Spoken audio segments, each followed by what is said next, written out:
Hello and welcome to another Total War Warhammer guide. Today we are looking at Centigors. Now they come in three different flavours, they have a very different playstyle.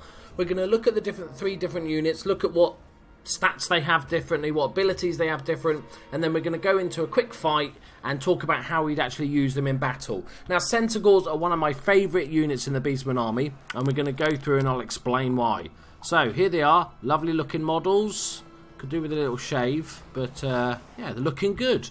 So first off, you've got your bog standard Centigors. So they carry a shield, which is always helpful against obviously missile infantry and stuff like that. But they have Vanguard deployment, which is huge for the Beastmen army. As we know, they're a very hit and run army. They have the Primal Fury, which is the bonus that all Beastmen get. But they also have a thing called Rowdy, which is a constant all the time. And it only is disabled if their leadership is wavering. They get +4 leadership, which is a nice boost. Their leadership isn't great, it's not a massive deal, but they're immune to vigour. They're not going to get tired, they're just going to keep running, which makes them perfect for going artillery hunting. But we'll talk about that more shortly. So, let's have a look at them. They come in units of 60, 5,400 hit points. Quite lightly armoured, obviously they're kind of bare-chested, aren't they, really? It's a mistake, I'd say. Leadership of 60, which is not fantastic, but a really good speed of 85, melee attack of 20, defence of 26, weapon strength of 32, 7 of that is armour piercing, and then a decent charge bonus of 40. Next up is your second option, which is the guys with throwing axes.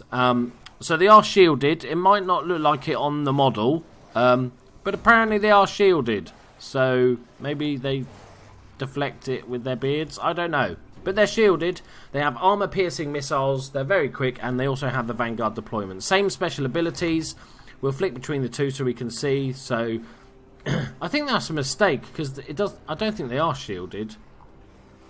I think that's a lie. We'll go with it. Let's just go with what the game tells us, not argue with the game. So let's have a look at the differences. Their melee attack and defense is 2 lower. The melee attack is 2 lower. The defense is 8 lower, which is quite a chunk. There's quite a difference. They lose some charge bonus. They've got 10 less charge bonuses. Obviously, these guys have got the spears, which really helps that charge. They have 15 shots with their thrown axes. Apparently, they're carrying 15 axes in their sporrans. Okay, we'll go with that. They've got 15 axes, apparently.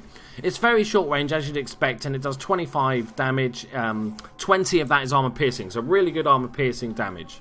They have 4,900 hit points, which is about 500 less than the normal bog standard. And then you have the great weapons. They look these are my favourite looking of the three. They are armor piercing, same again, very fast, Vanguard deployment, 5,400 hit points, 35 armor.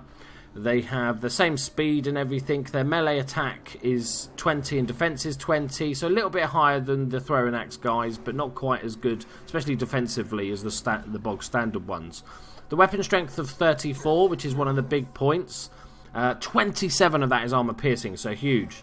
Charge bonus is 35. Let's have a look at the other two. Charge bonus 30 and charge bonus 40, so in the middle of the three. And yeah, that's about it. So let's talk about how you use them. So, we know they have Vanguard deployment. We're not going to do it for this. We're not going to do a proper battle. I'm just sort of messing about as we discuss it, really. So, of the three, in order of which I like best, I like standard Centigors. Are probably my favourite. They're just a nice all-round troop. They've got a bit of missile defence. Because the way you use these guys is obviously with their Vanguard deployment, you're going to be using them to flank enemy units, you're going to be using them to sneak around, go after the missile troops, go after the artillery. Especially with that vigour bonus that they've got, which is huge. And what are we fighting against? I have no idea. Some swordsmen. Okay, we're just going to charge them in like nutcases, but we'll see how it goes. And we've got our little beastie lord we'll send up here.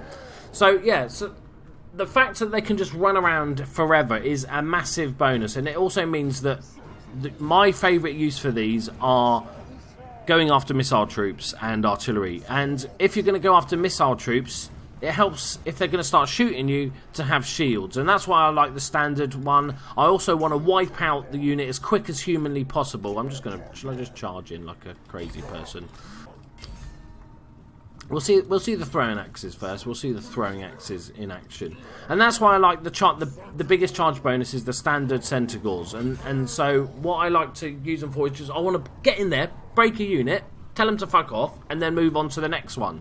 That's the idea, and the quicker you can do that, the better. And that's with that 40 charge bonus, that's really huge.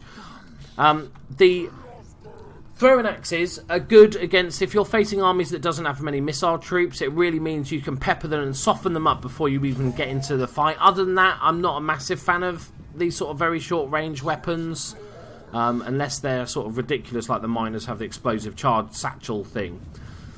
So I would only really use these if I'm going up against armies that just really don't have much in the way of missile, because these, as soon as we get anywhere near them, I'm just going to get missiled to death.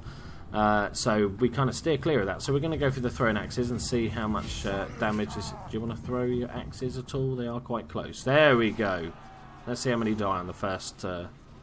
Remember, they are shielded. So we got one dude. Run away! Run away! So the difference is with the great weapons, obviously their big goal is to go after the heavily armoured troops. And the way I'd use these is slightly different, because the normal Centigors go after like sort of your missile. We're just charging them in randomly now at this point. We're just getting stuck in. Let's have a look in combat. The way I'd use normal Centigors is to go after missile and artillery. You don't need great weapons for that. So the great weapon guys are more likely to be sort of started off with their vanguard deployment on a flank somewhere, ready to sort of pounce, hidden away, so they can, once the battle is engaged like this, you'd fly in these Centigors to hit maybe some heavily armoured cavalry or anything like that at all. You can just go for, crush them, get out, move on to the next one. I think they're the best flank chargers of the three, especially obviously when you're going against armoured units later in the game when you've got a lot of that. So we've, as you can see, they pretty much one-on-one with a unit of these swordsmen, they've pretty much destroyed them. They're about to run away. And then, you know, once we do that, we can go into the back, have some fun. Nice rear charge. Hello. Yeah, they've not enjoyed that. I think they've definitely not enjoyed that. So there you go, guys. There's my mini little guys on the Centigors. Let me know which one you use more of. I'd be interested to know if there's people that take all three types into a battle. Me personally, I'm going to usually take 2 units of normal Centigors and maybe a unit or 2 of great weapons, depending on who I'm fighting. Obviously, if you're going up against lots of zombies and skeletons, you don't really need the great weapons. There's better options. You can just use the normal Centigors.